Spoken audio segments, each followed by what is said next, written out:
Thanks very much for coming down on a slightly rainy Perth evening. I think that sometimes Perth people just stay at home when the rain's out, so I very much appreciate everyone coming along. Captain Cole was supposed to open, but unfortunately he's at home with a cold, so I'm going to introduce myself. For those of you who don't know me, my name is Cheah. I'm a haematologist. I work here at Charles Gardner, and we started this journey with Blood Cancer Research WA about 7 years ago now, and so this has been a long-term project and passion of mine. So I'm now the CEO of this charity, which feels like a strange thing to say, but there it is. And so I'm on the board of directors, and I'm very ably supported by a number of wonderful individuals, not all of whom are able to make it here tonight. But I think it's fair to say that in the time that we've been operating, we've been able to make a substantial impact on blood cancer research in this state. So I'd like to begin the formalities by acknowledging that we're meeting on Noongar land. I'd like to acknowledge the Westbrook people of the Noongar Nation and pay respects to the elders past and present. And so moving on to the matter at hand, which is blood cancer research. So I think all of you in some way in this room have been affected by or work in the field of blood cancer research and understand its importance as a community that we're dealing with. And sorry, let me just get back up to the top here. So, in terms of the scope of the problem that we're dealing with, in fact, I was speaking with some of you in the reception area prior to coming here, but blood cancer doesn't get as much attention as some other cancers in our community, but it is a significant problem. And if we add up all the patients with different types of blood cancer in Australia, it actually adds up to about the third most common cancer, which translates to over 100,000 people in Australia living with this condition. So unfortunately, 15,000 Australians a year are diagnosed with blood cancer, and 7,000 people will unfortunately lose their lives as a consequence of blood cancer. And so it is an important problem for the people of Australia. In fact, by 2030, it's forecast that blood cancer will be the leading cause of life lost to cancer. And so this is clearly an area that needs more research in order to reduce this alarming trend. The best way to get new treatments to patients with blood cancer is through well-designed clinical trials. And that is something that at Blood Cancer Research Western Australia we are absolutely committed to and passionate about. This slide really depicts what the situation looked like in 2015. You might ask, why 2015? This is the year that I came back from MD Anderson, which is a very large cancer hospital in Houston in America, and came back to Perth to take up a position as a consultant here at Charles Gardner. And at the time, the number of clinical trials available to people in Western Australia with blood cancer was actually disappointingly low. You can see on this slide here that if you were in Houston, which is the last city that I worked in before coming back here, you were spoiled for choice. If you lived in Melbourne, which is the city I worked in before I went to Houston, then you still had a lot of choice. If you lived in Perth, then it was a different situation. And I remember in my practice in 2015, where patients with lymphoma that had not responded to chemotherapy, we had one trial open, and if you didn't respond to that trial or you weren't suitable for that trial, then your choice was either relocate to the eastern states or overseas, or go to palliative care. It was that bad. And so coming from that situation to knowing what it should be like in a place where there are lots of trials available, it was pretty clear to me that things needed to change. So this graph shows what we've done in the last 6 or so years. So that was 2015, the graph I just showed you. And we did a bit better in 2016 and 2017. But really, we really kicked things off with Blood Cancer Research WA in 2018. And with the help of West Australian philanthropists, we were able to invest heavily in a clinical trial program, and I'll explain a bit more about that later in terms of how we support this research program. But we started open very large numbers of trials. So we went from an average of about 1 to 2 a year, maybe 3 a year, to 10 plus a year. You can see that in 2023 we opened 26 trials in blood cancer. And so as a consequence, this looks like the same graph, but it's actually not. It's the number of patients we've enrolled on clinical trials. And you can see that pre-Blood Cancer Research WA in 2017 and before, we averaged between 30 to 40 patients a year on trials. And now we consistently average around about 100, which represents about a 250% increase on what we were doing previously.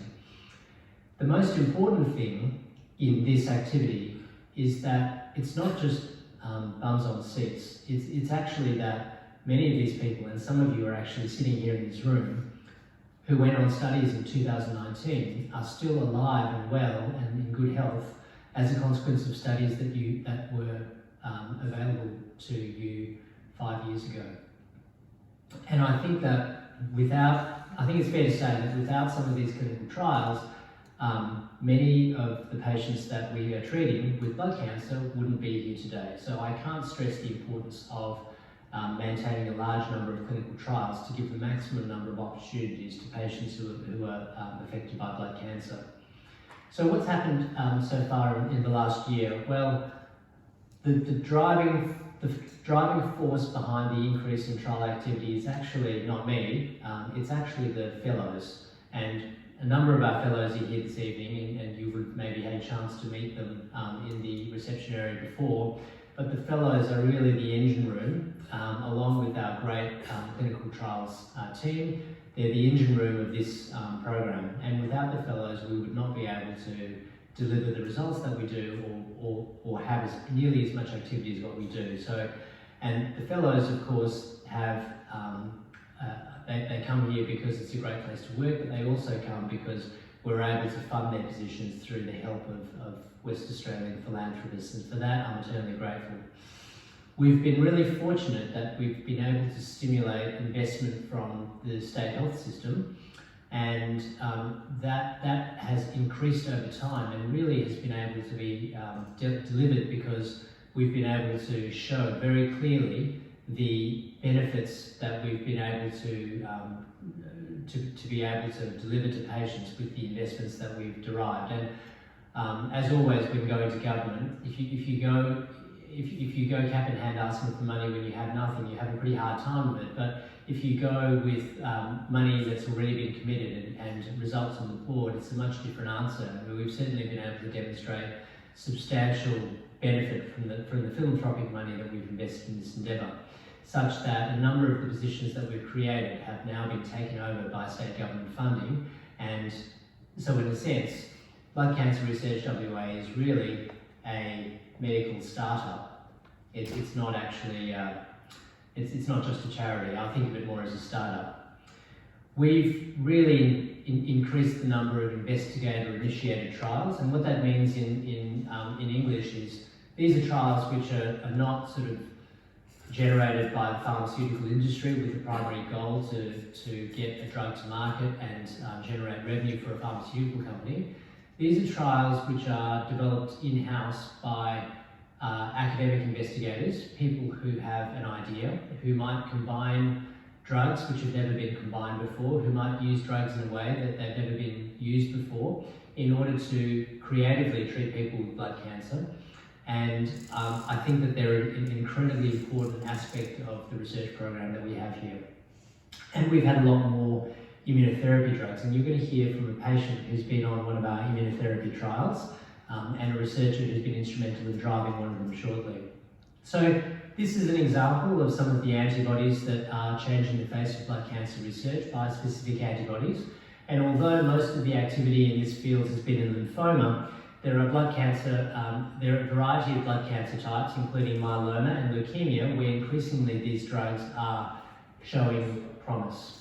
And These drugs are given as infusions or injections under the skin, and they've shown fantastic results in people with blood cancers who are not responding to standard chemotherapies. And we have a large number of these clinical trials in our portfolio at the Blood Cancer Research WA sites.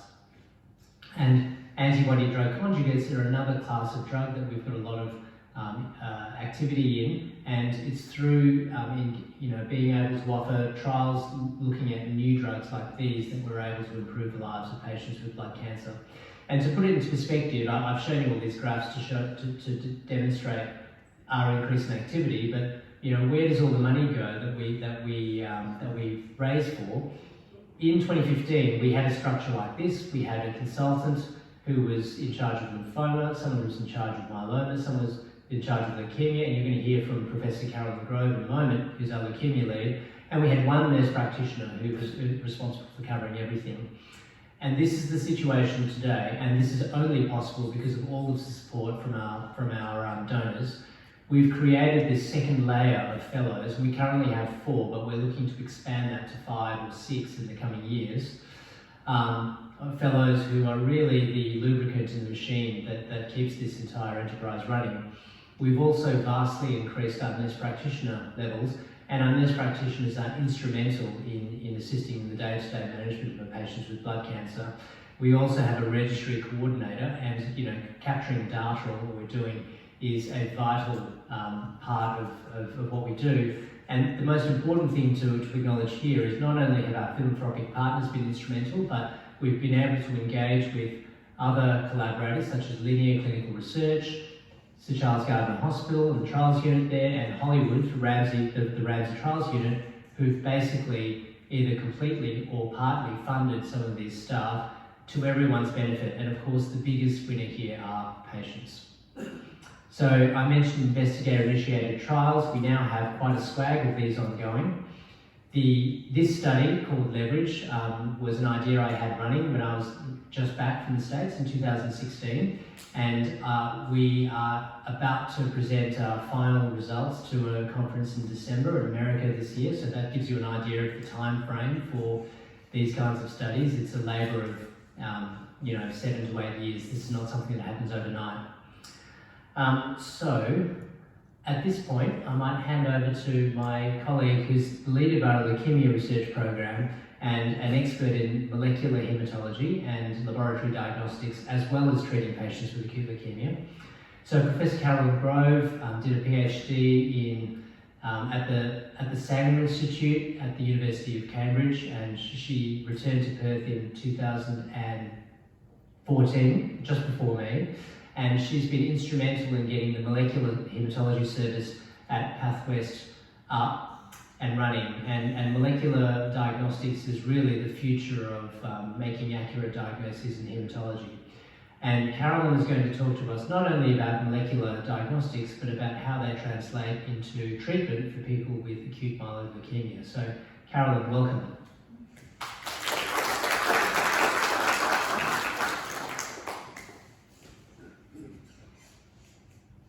Thanks very much, Cheah.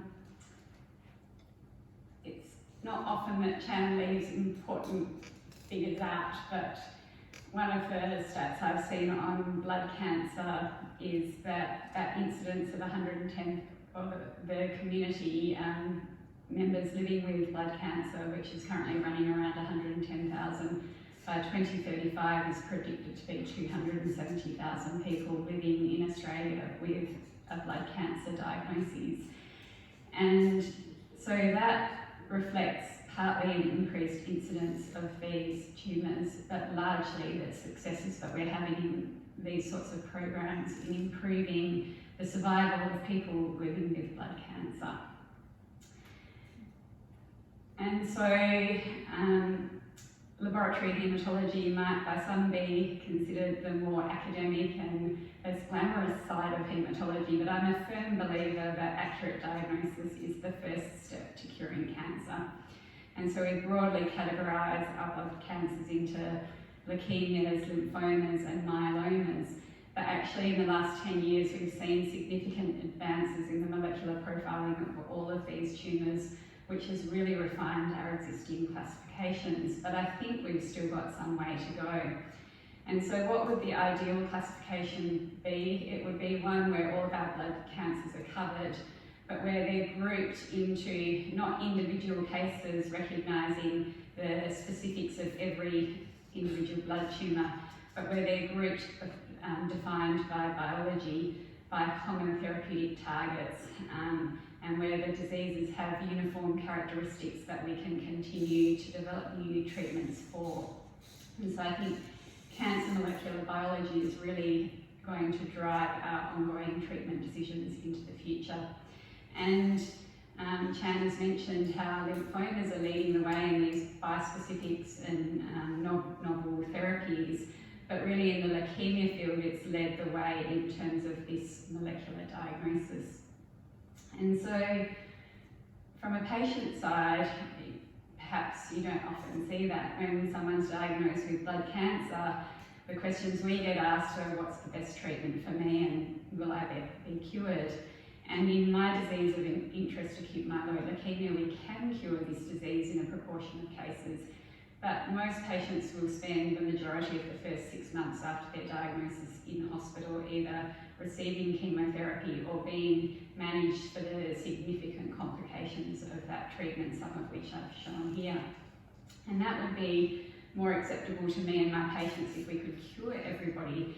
But the unfortunate reality is, although we get about 3/4 of our patients into remission, meaning early on we can't see their cancer cells anymore, the unfortunate fact is that 3/4 of those people will later relapse, and that's why the long-term survival from this disease is still in the order of 30%.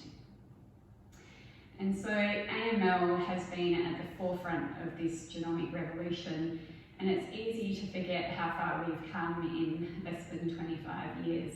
So in my final year of medical school, the first human genome sequence was published, and that was an international collaboration. The Sanger Institute, where I did my PhD, was the largest single contributor.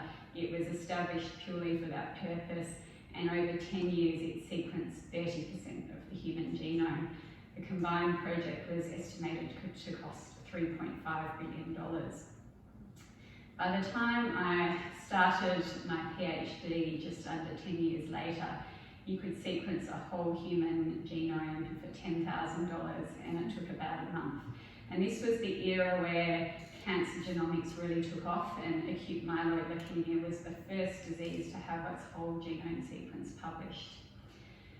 4 years later, to get a publication in a high-ranking journal, you needed to sequence 200 acute myeloid leukemia genomes, and that has really led to this treatment revolution in acute myeloid leukemia. And so after these early publications, it was recognised that there's a relatively small group of genes which are currently mutated in this disease. And at that time, we only had targeted therapy for one subgroup. But I've listed some of these commonly mutated genes here, and every year I have to add new red rings to this as we develop more and more targeted therapies, some of which are now available as standard of care on PBS, and many of the others are running in clinical trial on site here. And so, given the relevance of this molecular diagnostics, it seemed pretty obvious to me when I came back to Perth that we needed to get on board and be able to do this sequencing within Perth. But at the time, there was considerable reluctance to get this up and running because it wasn't recognised as being important in the clinical guidelines back then. But you can see here the NGS, or sequencing referred tests interstate, basically doubled year on year between 2016 and 2020. And the vast majority of these were interstate referrals for sequencing of people with acute myeloid leukemia. And it's true that investing in genomic sequencing from a pathology point of view is an expensive undertaking, but the process of sequencing is not complex. It's the analysis and interpretation of that sequencing where it becomes complicated. But even if you don't do the sequencing locally, you need people with the knowledge of what that means to actually clinically implement that. And so by sending it interstate and getting a one-page report back of what mutations were being found, we're not generating that core knowledge in our clinical haematologists, but we want so that you can see any haematologist in Perth and received state-of-the-art treatment. And so I was arguing this within Pathwest for many years, and by 2019, when I wasn't making headway, I decided that I needed to be able to argue the case better with some figures. And so we undertook a health economic analysis of this sequencing within acute myeloid leukemia and chronic lymphocytic leukemia. And this was funded back then with some seed funding through donors through Snowdome, a WA Health a research translational project grant, and then a Cancer and Palliative Care Network fellowship, which was awarded to Dr. Tan, who came to Perth and initially for a linear-based clinical fellowship. Through this seed funding, we were able to appoint our first haematology sequencing specific staff. So we got a scientist and a technical worker within haematology to actually do the sequencing for us. We were able to validate a sequencing panel for use in acute myeloid leukemia and other myeloid blood disorders, and it's been the focus of the Master of Clinical Research for Dr. Tan. What we did in terms of the project was looking at all patients who were diagnosed with acute myeloid leukemia in WA between 2012 and 2019, who had a diagnostic sample stored within the Charles Day Tissue Bank. And this is our locally run tissue bank. In our department, anyone having a bone marrow should be offered participation in the Charles Day Tissue Bank. It's where we store samples for availability in research. And this has also been funded by generous donations, and it's really, after 10 years, starting to hit the mark where we've got sequential samples on patients which can be used in high quality research. Schwen developed an NGS-directed treatment algorithm, that being we preset if we found certain mutations, how would that change the treatment pathway that we would have recommended for these patients if we knew it at the time.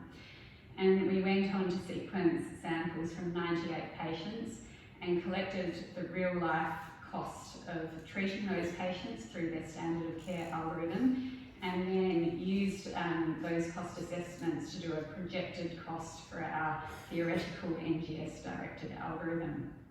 And so the findings of this study were no surprise at all. The treatment costs for a patient with acute myeloid leukemia far and away dwarf the sequencing costs that came in at $752 for our panel. And so it was really heartbreaking to see that so much time is being wasted arguing for this sort of technology to be available when on a per test cost is really so cheap. That compares to the cost of treating a patient with acute myeloid leukemia in the WA healthcare setting with an average cost of $336,000 for a person who you're treating with curative intent. And for patients who were unfit for that curative intent treatment but had some form of chemotherapy, the average cost was $126,000. And even those who wanted supportive blood transfusions and antibiotic prophylaxis without any leukemia-directed treatment, the average cost was around $50,000. And median overall survivals in our cohort was akin to the published literature. Using the NGS-directed algorithm compared to the standard of care that had been used at the time, we were better able to risk stratify patients. And although I've been battling within the pathology service to argue that they should invest money in this, and I understand it from their point of view because it's perspective, it is expensive, but when you look at it at a WA community-based and a whole of healthcare perspective, our estimated net savings conservatively were $656,000 across these 98 patients.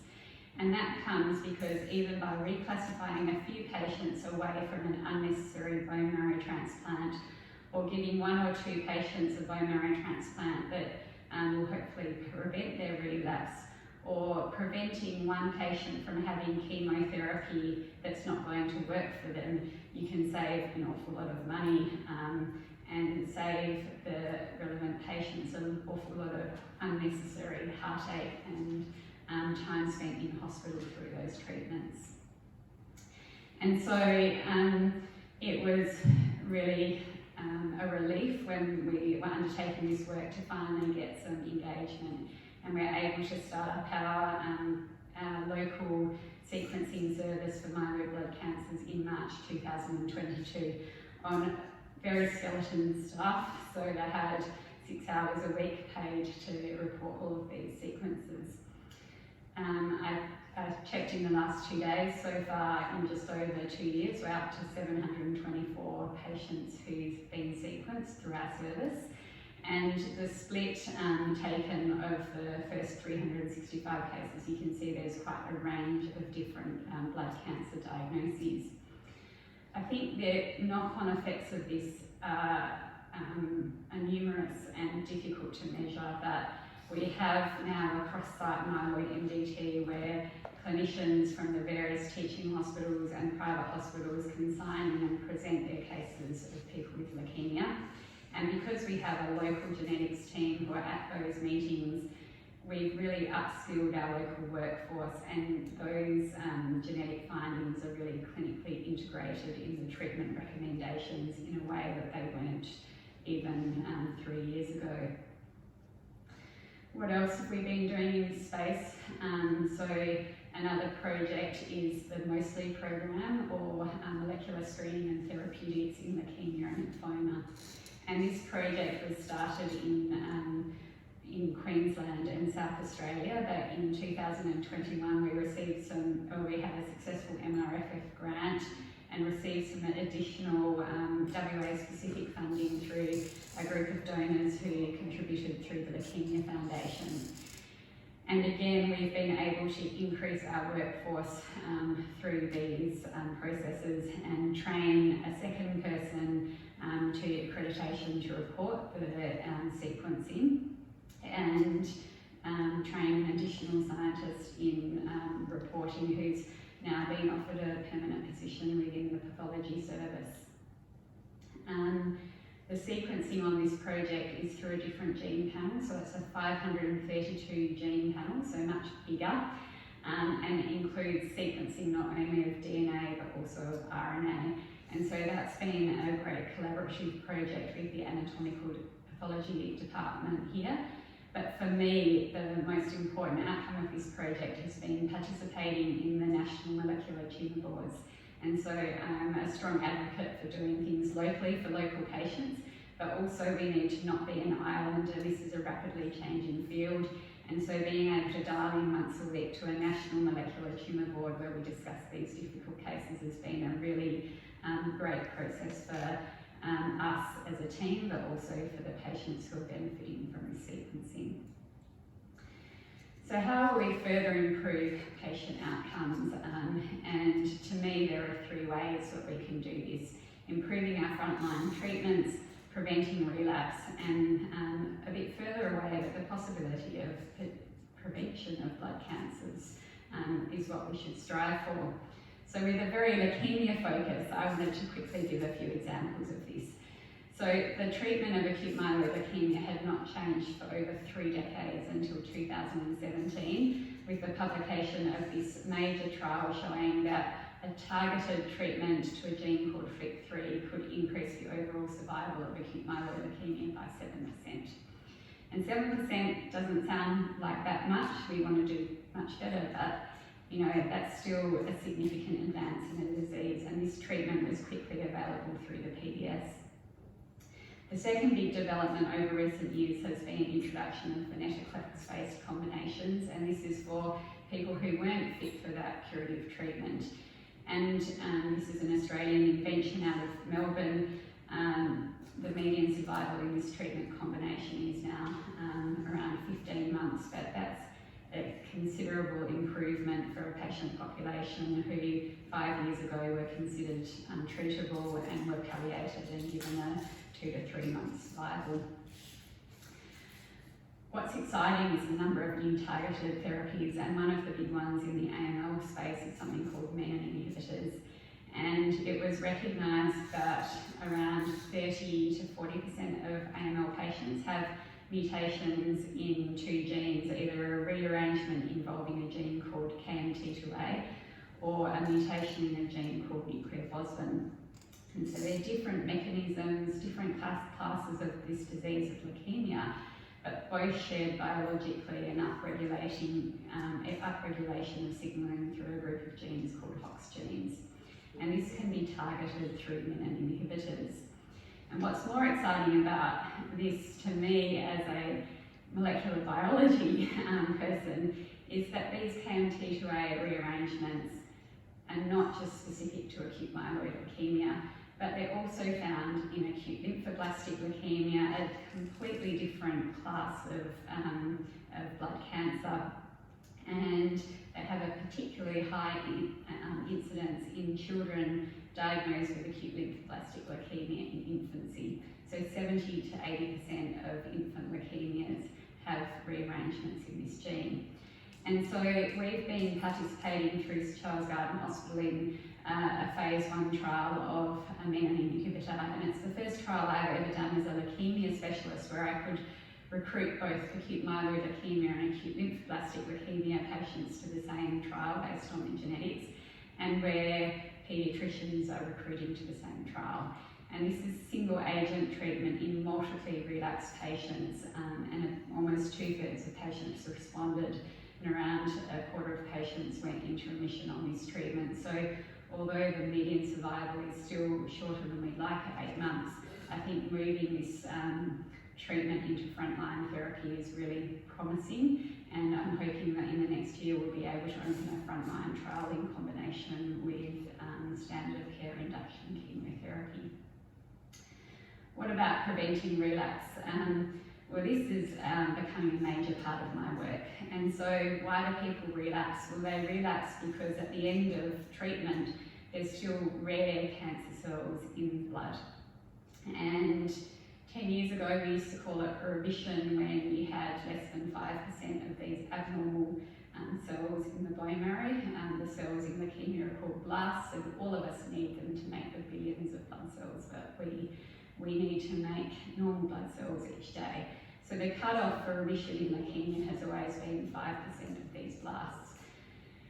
The aim of these new frontline intensive and targeted treatment combinations is to get people into deeper remissions, and we hope that by doing that they won't relapse. But with advances in molecular biology, we can also measure these cells based on the genetics down to a 1 in 10,000 cell level or even lower.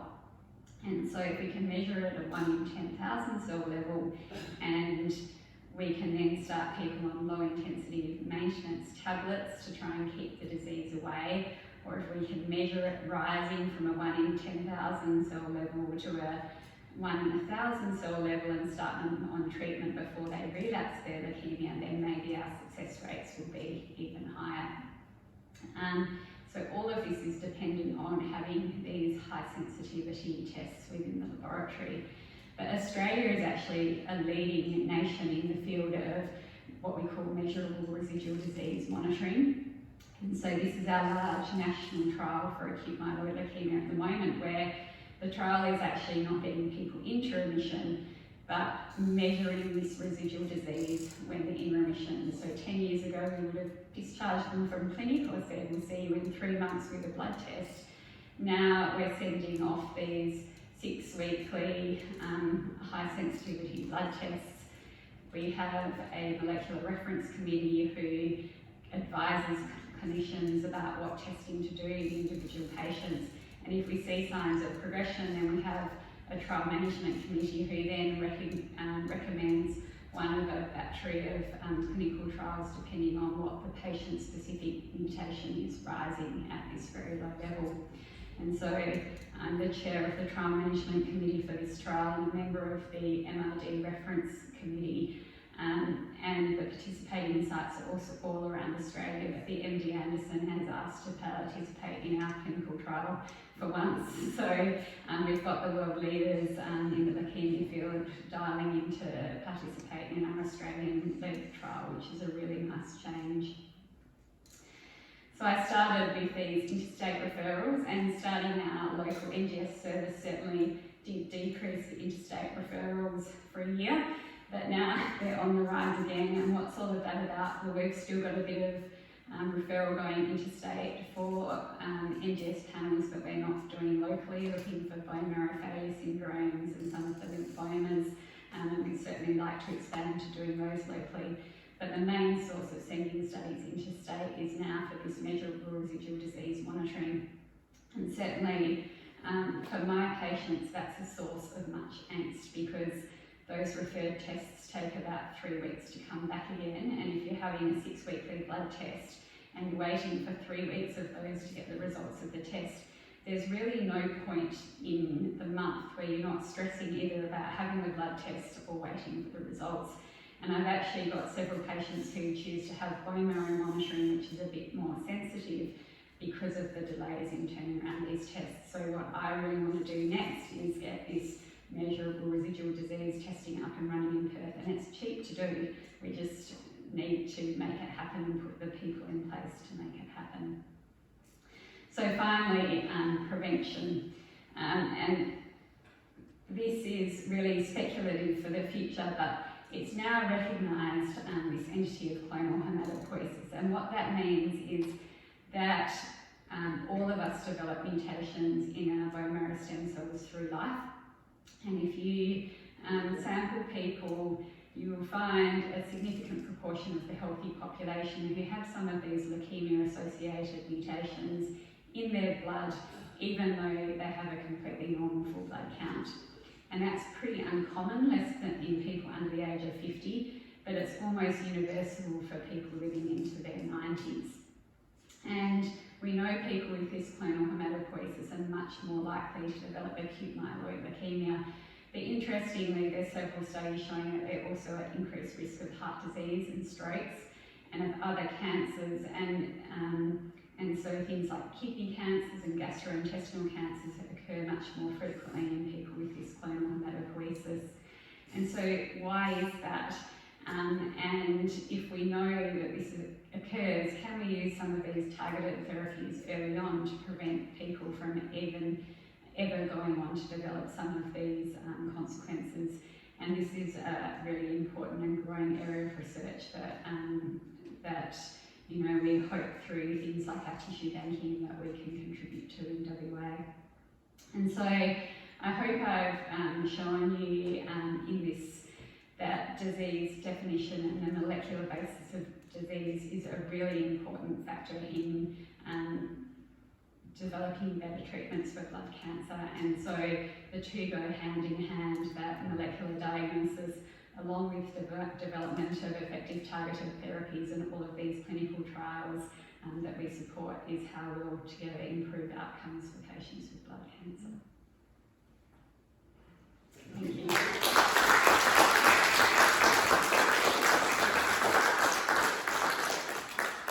Thanks very much, Carolyn, for that fantastic overview.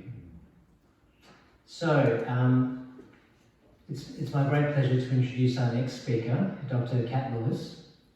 So Kat is actually the newest member on staff at Charles Gardner Hospital, so I'm very happy to be able to call her my colleague now. But of course, many of you will know that she was our first fellow here at BCRWA, and in fact our longest serving fellow, 4.5 years, almost 5 years, which is much longer than a normal fellowship. But one of the great ancillary benefits of the program at Blood Cancer Research WA is that hopefully not only have we reversed the brain drain where, you know, smart people from Perth like Carolyn would leave and never come back, but we've actually been able to turn things around so that we get smart people from other places like Kat to stay and raise their families and contribute to blood cancer treatment and research in Western Australia.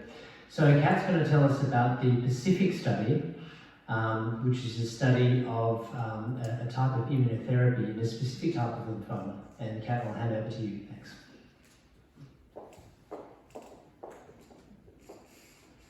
Thanks, Chan.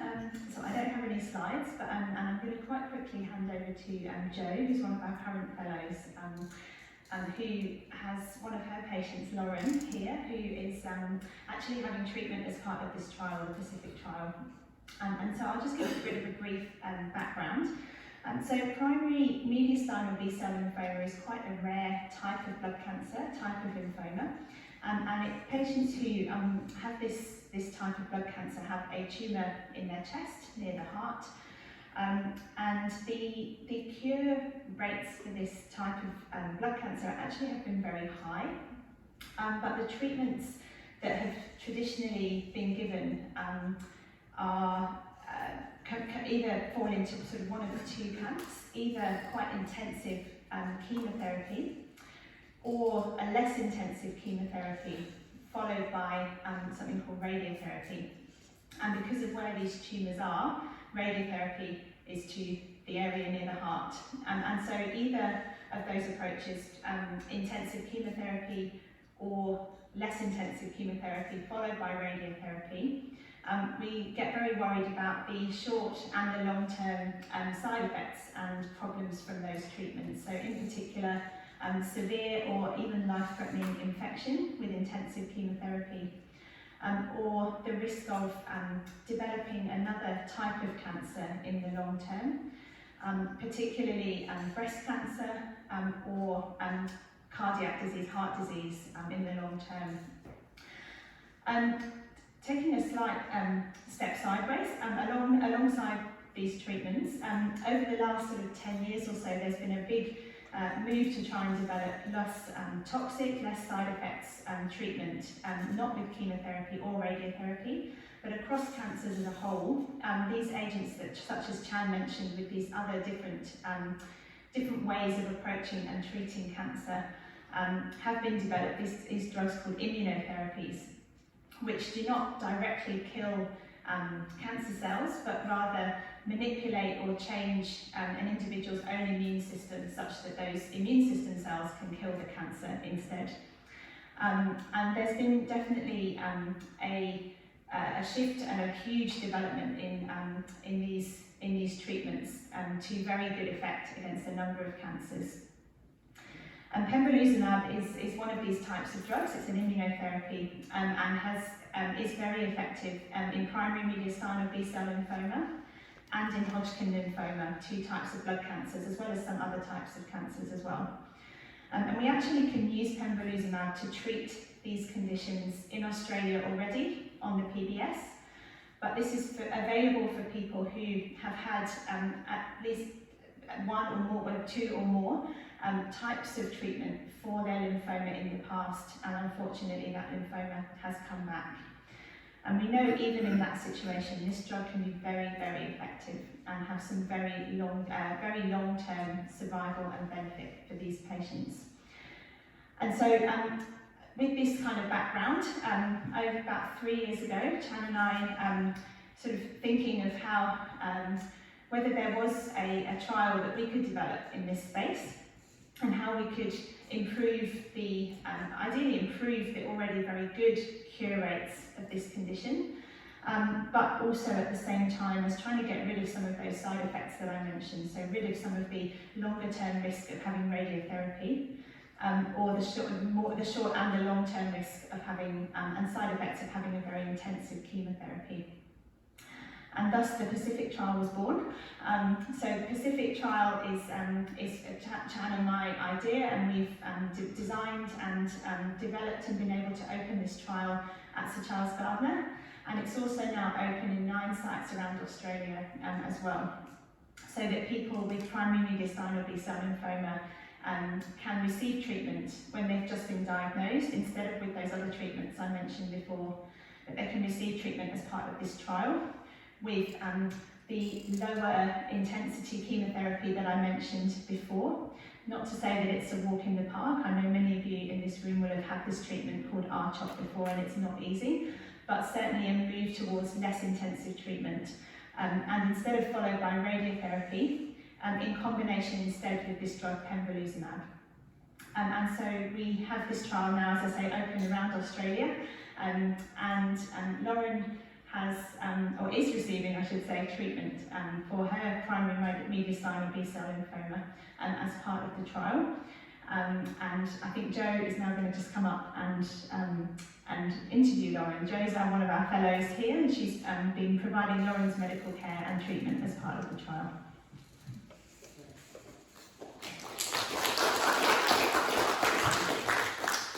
Thanks so much, Kat, for the introduction. Sorry, I do want to step up.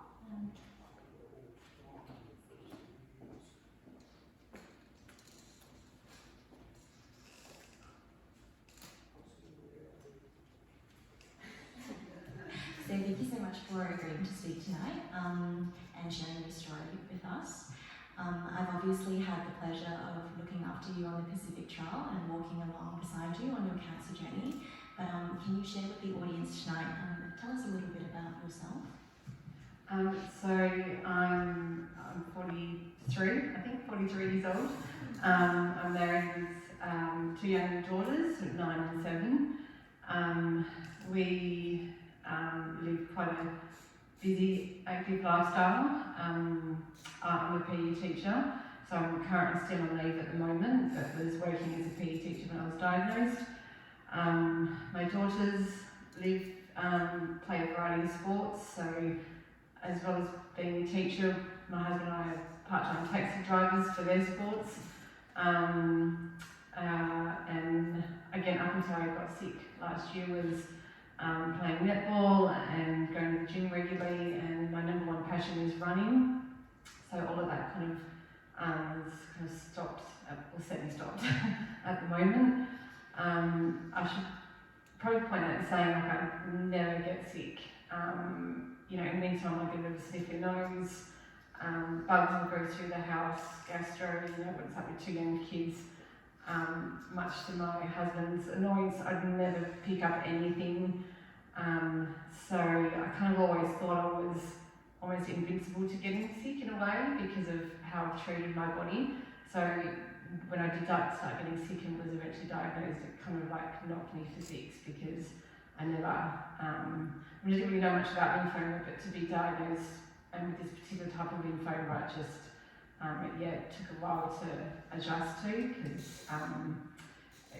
it was just nothing I thought would ever happen to me. You know, you hear about having to other people. I mean, that's a little bit about me, I suppose. Yeah, absolutely, because you were sober beforehand and it was like an absolute shock, you know? And an absolute shock. Yeah, to terms with that diagnosis. So tell us about, you know, your journey with blood cancer so far, and like what it's been like for you and your family and your girls. I think the first symptoms I had was my heart was going to SVT, so I think that happened a few times and ended up at General Hospital. And then I had a chest X-ray after the third SVT, but nothing, I think that was about July last year, and nothing showed on the chest X-ray. And then after, I think the third SVT, I just went downhill, and actually I was at one school for 14 years, never got sick, and in term 3 I just started at a new school. Literally got the interview, just started on day 1, and I just started feeling really, really sick. And I was having like night sweats and be able to cough out of nowhere. That just got progressively worse, and temperatures and just overall fatigue, which when you're a PE teacher in primary school isn't really quite helpful. So then I went back again to my GP, did a chest X-ray, and I think that was about August, and then that was picked up the mass in my chest. So it was a bit of a shock, and then obviously had the biopsy, which was diagnosed as the a bit of a mouthful. Yeah. Just for the audience, SVT is a very fast beating heart rate, and so Lauren had to go to the emergency on several occasions where she needed some medication to treat that. Yes. Yeah. So it's been, I obviously got stuck in treatment quite quickly, and I know I was offered either the the 6 rounds of chemo at the start, or the trial, and which was about 13 months. And I remember my first thought was, well, why would I do 13 months of treatment when I could just do, 4 or 5, and then just get life back on track. But obviously when you explained, how amazing this trial is, and the immunotherapy mixed with the chemo, and then the immunotherapy by itself, and I only planned to go through this once, that it was almost a no-brainer to go on the trial. So yeah, it's been a bit of a hard slog. I think I was a bit cocky going into the chemo. I thought, chemo's not going to affect me, I've got a strong body, but it really did knock me, especially the first round. I was quite sick. And unfortunately it was all over the summer holidays when my daughters were at home, yes, it's quite hard navigating it with 2 very active, busy young girls, but that's where family and friends kick in. But they've been amazing. So we kind of just shielded them through a lot of the harder parts, but that they have been fantastic, and I'm over the worst of it now. Just in the, I don't know what the phase is called, but like the last immunotherapy phase. Which is now every 6 weeks, which is it's a smooth ride for you. Easy part. I wouldn't say you were cocky, but you're definitely confident. It was a little bit tricky initially, but we got to it. And you did really well. Like very good patient, very good mindset, and obviously you still kept exercising. You would tell me did 2 or 3 kilometre run. I was like, oh, we should probably slow down. Which is amazing. So have you found the trial process, so far liaising with the clinical trials team and everything? How has that been for you? Look, the trial has been, I use the word amazing, as amazing as a cancer treatment program can be, but so I feel so fortunate that I was been offered this program. The immunotherapy, again, fortunate I don't have any side effects, so I found the whole process, and obviously dealing with you and all the nurses in the cancer centre are just fantastic. So I can't fault it whatsoever. It's just been an amazing process, and so glad that I chose this path instead of just the initial chemo and just hoping for the best that it was all going to be gone. So the trial has been fantastic, and I can't thank you and all the nurses and all the doctors and enough. It's been a great program to be on. So and certainly it's definitely a whole village. Both at home and at work, everyone's supporting our clinical trial patients, but certainly thanks to our clinical trials team as well. They're there to receive those calls and any concerns. So patients often like clinical trials because we follow you up so closely, and we're they're very easily contactable. So that's one of the additional benefits of being on clinical trial as well. Well, especially those first couple of rounds of chemo. I think we called. My husband called you at the start, and there's always someone just on the other end of the phone. Whenever we needed help with something, and even now, it's just ongoing. So I feel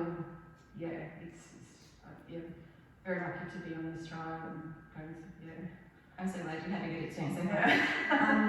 And how have you, so I know you briefly talked about the treatment initially, how you struggled through the chemotherapy. How did that sort of affect, your life and your family life?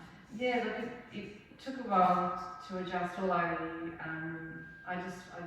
wanted was just to go back to my normal life and just resume normality, but because I think we all live such busy lives, and this kind of forced me to stop everything. I had to stop work, I had to stop exercising.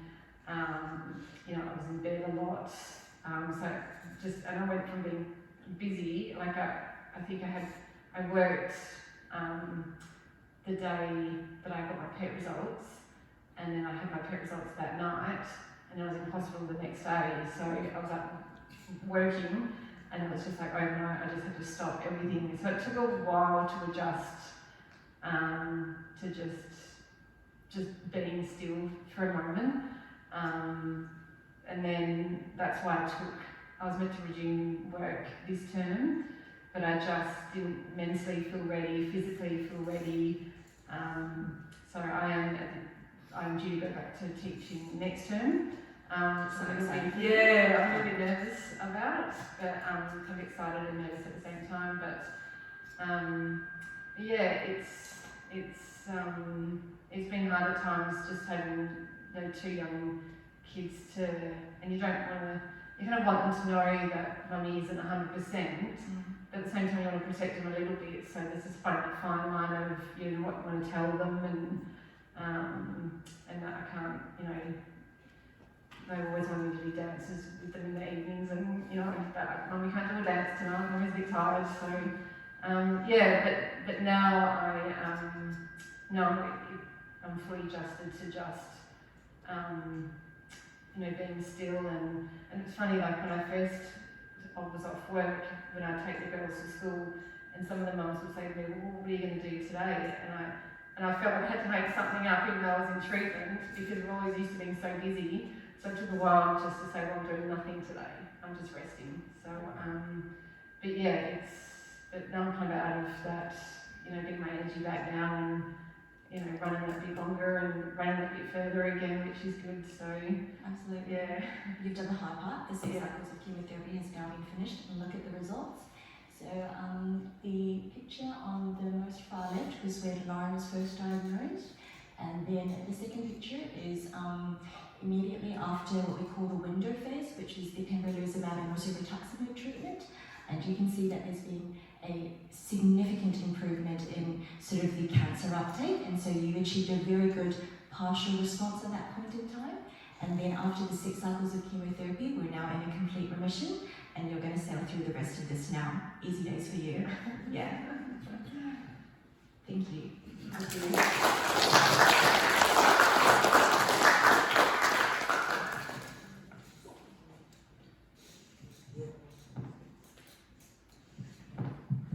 Seeing PET scans like that still makes me happy.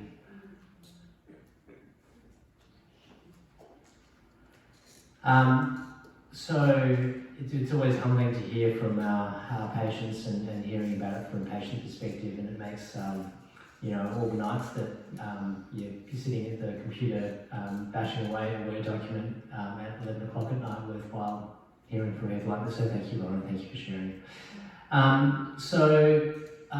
I just wanted to flag a couple of other activities that are happening in the back end of this year. One of my lymphoma patients, Gary Johnson, who you can see here, has been, for the second occasion now, is doing a charity golf day. So this is happening in October at the Cottesloe Golf Club, and for people who want to come along, it's Ambrose-style tournament, and a lot of AFL footballers. I think last year Adam Simpson was there, and it was a great fun day. About $250,000 raised for Blood Cancer Research WA, so it was a fantastic achievement, and we're looking forward to that again. Board of Directors here, and I'm about to hand over to our Chair, Mark Westbrook, who's been instrumental in making everything happen in BCRWA. You've met Lauren already. Sorry, the slide's a little bit out of order. And so with that, I'd like to hand over to Mark. Thank you.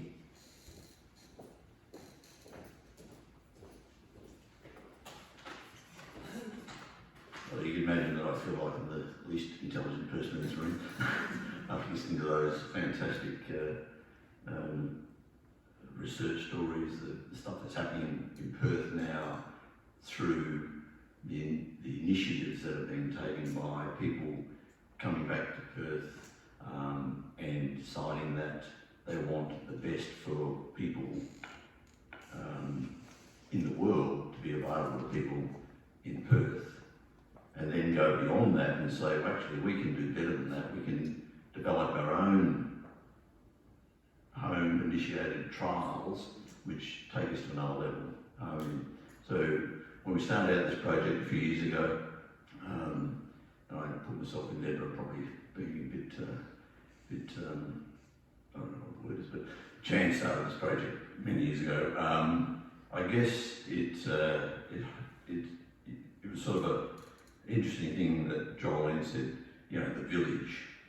Chan came back from the biggest cancer centre in the world and the dominant sort of lead in that space, arrived back in the village of Perth and said, this village is missing something and we need to have it available in Perth. But to get it available in Perth, we need to marshal a lot of people to fund it, to participate in it, to conduct the research, to nurse the people that are going through the trials and so on. So this project, if you can call it a project, which is now reasonably mature, is the byproduct of a village coming together and deciding that this community deserves everything that every other community in the world is accessing. And to the team that are taking on that challenge, we're all very, very grateful and very appreciative. And I'm sure when you hear the story that Lauren told us, that the patients in particular are very appreciative of the fact that they have now got access to those trials and to those initiated treatments here in Perth. And what's really, really encouraging is that now the world is starting to open up to the idea that in Perth there's a centre of excellence that's now delivering world standard research in this space, and so that will be a great foundation for us to continue to grow a centre of excellence here. My part in all this, along with the board and with the team, is to actually raise the money so that the people that we need to conduct the trials that start inbuilt to our medical system are available for the trials to be able to lead the fellows, the nurses, and the technical team. So fundraising is a very, very important part of this project, and we are very, very fortunate to have great fundraisers, some with us here tonight, and a bunch of others that are out there. But it's a continuous journey, and we keep working on it, golf days, things like that. Anyway, so to close, I think we should thank a few people. Clearly we should thank our patients because they take a big risk with us. You know, they're entering into trials, they are trials, but those trials are benefiting them, hopefully, and also benefiting the global community. So thank you to our patients for that. Thank you to Chan and to the team and to the fellows and the nurses and everyone else that supports them within our collaborative community at the hospitals. Thank you for that great effort you make to make sure the trials are available and the patients are looked after in the best possible way they can be. We're also supported by a few sponsors. The wines you're drinking tonight come from Westbrook wines. They've been with us since day dot. We've got sponsors in terms of Harry Perkins, you know, that provide these facilities for us to know. There's people that get in behind this organisation and make sure that everything happens. So thank you to those people as well. I think BCRWA also we need to be acknowledged because they've been very supportive and helpful over the years.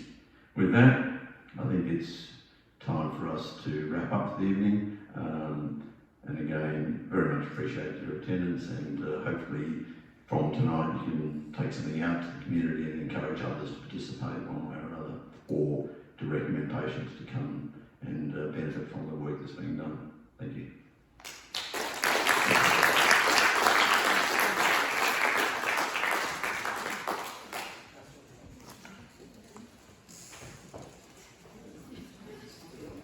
Sorry, one other thing. This event and most of everything that blood cancer research does in what it does is actually is not the board doing the work, it's actually the team. And we have a very small team. We have Lucy, who looks after all of the donor side and the charitable side of blood cancer research. She liaises with the donors, she works with the Chan and the team, and she organises events like tonight. So Lucy